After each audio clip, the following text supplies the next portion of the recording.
Hello friends, welcome to வசனம் சமையலறை. வசனம் சமையலறையில் இன்றைக்கி என்ன பார்க்கலான்னா, ஈஸியாக டக்குன்னு செய்யக்கூடிய வெண்பொங்கல் குக்கரில் எப்படி செய்யன்றதை பார்க்கலாம்.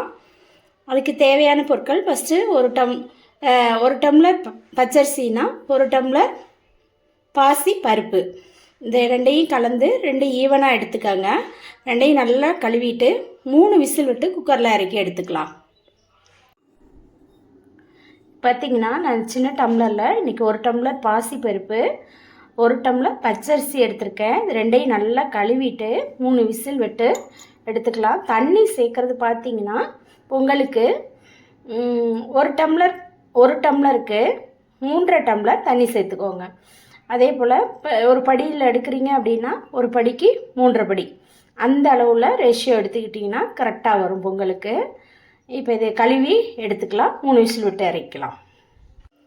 இப்போ நல்லா அரிசியை கழுவி எடுத்தாச்சு.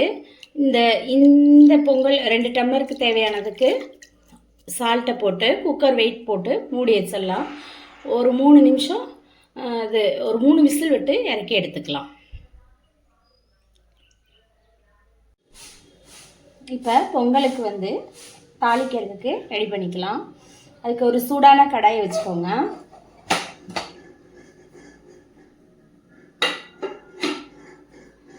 சூடான கடாயில் கொஞ்சமாக நெய் ஆட் பண்ணிக்கோங்க.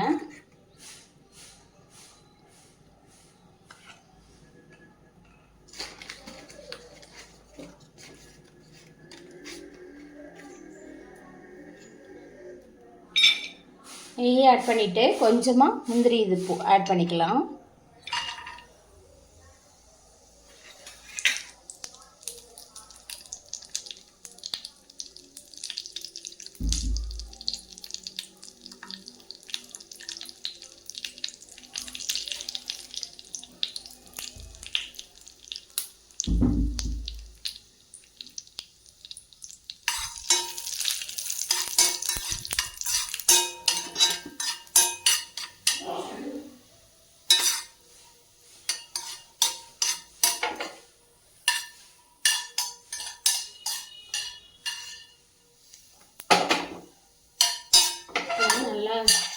நல்லா வறுத்து வந்துருச்சு. ரொம்ப இது பண்ணிடாதீங்க, லைட்டாக ஆட் பண்ணால் போதும்.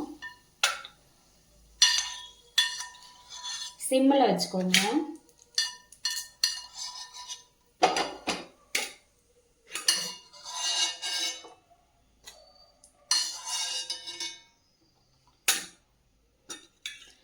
சிம்மில் வச்சுக்கோங்க. இப்போ பொங்கல் தாளிக்கிறதுக்கு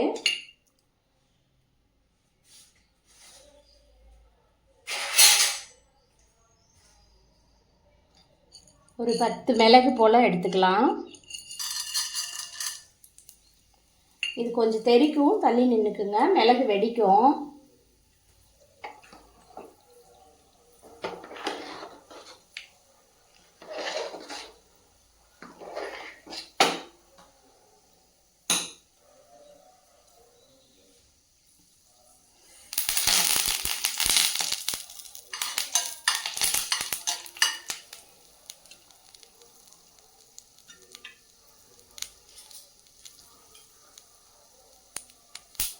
ஒரு டீஸ்பூன்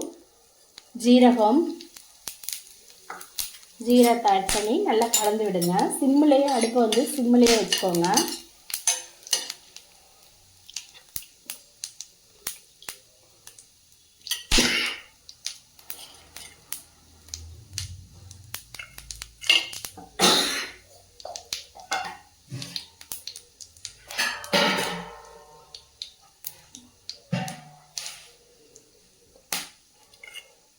இஞ்சியை தோல் சீவிட்டு பொடியாக கட் பண்ணி வச்சுருக்கேன், அதை ஆட் பண்ணிக்கோங்க.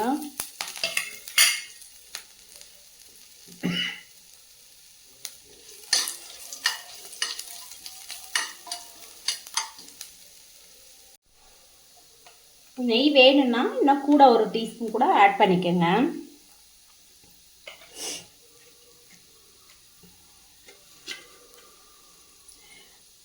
இதில் பொடியாக பாருங்கள், கருவேப்பிலை, ஃப்ரெஷ்ஷான கருவேப்பிலை இளந்தலையாக எடுத்துக்கோங்க.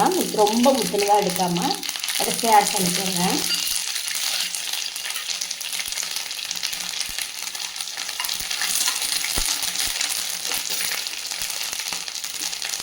கட் பண்ண மல்லித்தலை கொஞ்சம் ஆட் பண்ணிக்கோங்க.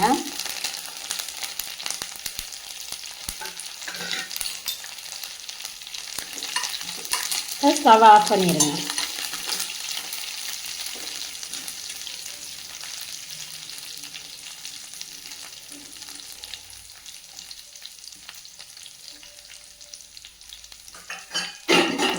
ஸ்டவ் ஆஃப் பண்ணிவிட்டு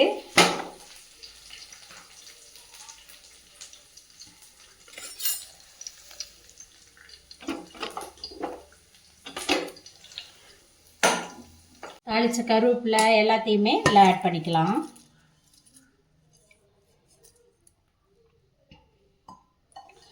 முந்திரி பருப்பு எல்லாத்தையும் நல்லா மிக்ஸ் பண்ணி கலந்து கொடுங்க.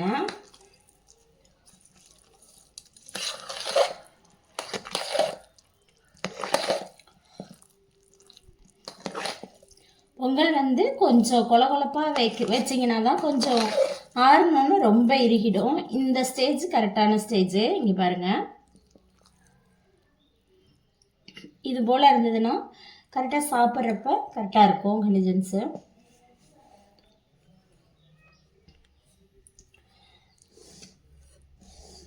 அவ்வளோதான், நம்மளோட டேஸ்டான ஈஸியான பொங்கல் ரெடி ஆகிடுச்சு. காலையில் டிஃபனுக்கு நம்ம இதை ஈஸியாக செஞ்சிடலாம். டக்குன்னு குக்கரில் ஒரு 10 நிமிஷத்துலேயே ரெடி ஆகிடும்.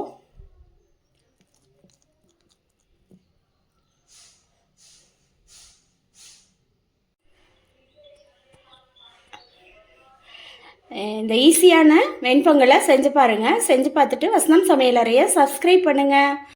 பார்த்துட்டு எப்படி இருக்குன்றதை கமெண்ட் பண்ணுங்கள். சேனலை வந்து சப்ஸ்கிரைப் பண்ணுங்கள், லைக் பண்ணுங்கள், ஷேர் பண்ணுங்கள். தேங்க்யூ.